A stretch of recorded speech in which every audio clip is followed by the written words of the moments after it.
All right, everyone. So here's a little more on Chirp and why I think they're still a good service. Even though it's not a subscription-based service, it still definitely works well with what you're doing. And I mean, $5 an audiobook for like 6 hours on some of these audiobooks is insane. I mean, you'd be saving so much money than rather than using Audible. And I think the downside to Audible is that it's a subscription-based service, and if you do want to pay for that extra audiobook, I mean, you can, but you're going to wind up spending more than you would on something like Chirp. That's just the downside to it. And you can find many of the titles on Audible that you would on Chirp too. And you're obviously not going to find the Audible exclusives there, but it's still going to be worth it to just save some money and just download Chirp. And I know the app just goes to the browser, but you can still purchase the audiobook. And I don't have a problem with, the app just going into your web browser so long as I get the book I want, you know.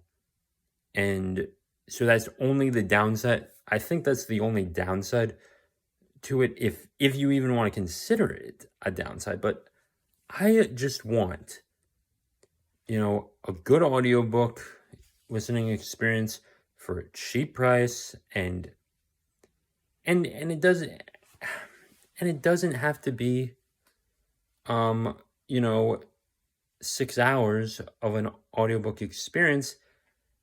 If I only, like, even if it's like a 2 hour audiobook and I'm paying like $4.99, like, that's nothing. That's like a drop in the bucket for me. It's probably a drop in the bucket for you listening to this.